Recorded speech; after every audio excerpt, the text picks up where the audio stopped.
دغه سرمایه خو وروره 1,00,000 کالدار یې وه ما سره او 2,00,000 ما وخت اوس یو 12,00,000 شوی دی. اوس زه پلان لرم هغه د موبایلو کار شروع کوم، هغه مثل یو رقم موبایل زون رقم یا خپلواک رقم داسې یو سیستم جوړ کوم. لرو یې خو اوس وسه نه لرو نو دونه.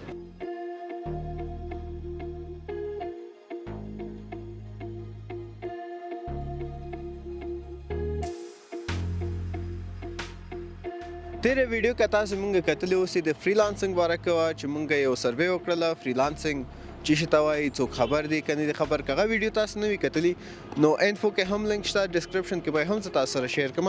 نننۍ ویډیو چې مونږ غواړو سروې وکړو ګورو چې دا بزنس سټارټ اپ خلکو څه رقم ته کړی ده.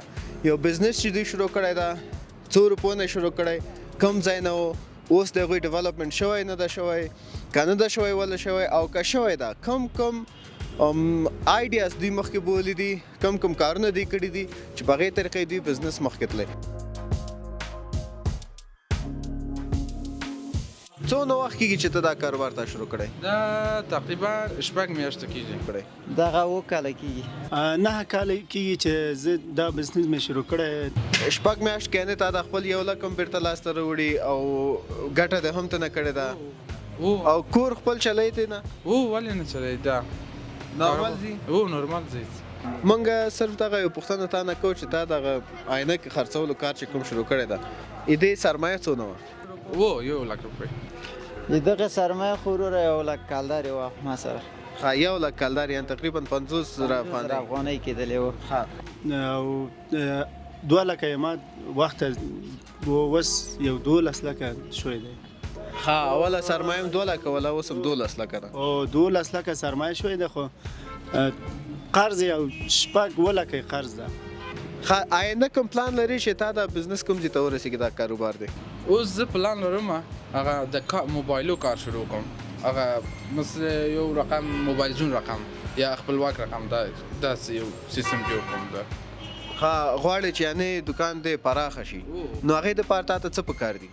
هغه لږ پیسې پکار دی. لرو یې خو اوس وسه نه لرو نو دونه. که دا داسې کارونه وي خو خوشی کوم دکان کار ډېر ضعیفه ده. دکان خوشی کوم بزنس نشم کولی دې حالت کې نشو کولی. خو که چیرې دا کار ته خوشې کې نو ته بیا هغې نه بعد کوم پلان لري چې زه دغسې یو کار بیرته شروع کولی شم؟ والا که خندا ونه کې دی نه دا چې خوشي کوم یو کراچۍ جوړوم. نو که دې نه کراچۍ کې تا د ښه عاید راځي هغه هم ښه ده. کرایه نشته پکې کېدای شي چې هغې کې وایي دلته مونږ کار کوو بېرته کرایه ورکوو ځان لپاره کار نشو کولی. ورځې 300-200 پیدا کوو ګټه کېږي موږ ته. 300-200 صرف ګټه کېږي یعنې د عینکو مصارف نه بغیر؟ او مصارف نه بغیر. چې 300-200 یعنې 2,500 که ونیسو که نه 10 ورځې 2,500 روپۍ میاشت کې 2,500 تا ته پاتې کېږي یعنې تاوان پکې نشته ده؟ نه فعلا نشته تاوان پکې. والا خو اوس کرایه مونږ باندې کرایه تاوان ده. ګوره 4-9 ده وخت ډېر سم کار و اوس کارونه ډېر ضعیفه شوی ده. اوس خلک لږ اقتصاد ضعیف ده نور نشي اخیستی. دا وچه میوې ده بیا شوقي ده چا سره چې پیسې وي نیسي او که نه وي نه اخلي. تا د کار مطابق باندې ډېرو غټو دکانونو نه داسې وړکی دکان ښه د سړی جوړ کړي. خو دا ښه دي دا بې مصرفه دي کرا نشته څه نشته ده. که داسې کار وکړې که نه چې ته 40% 10% ته دا کاروبار د لږ غټ کې تر څو هغه سطح ته ورسېږي نه کېږي؟ دا رقم کېږي دا رقم هم کېږي که لږ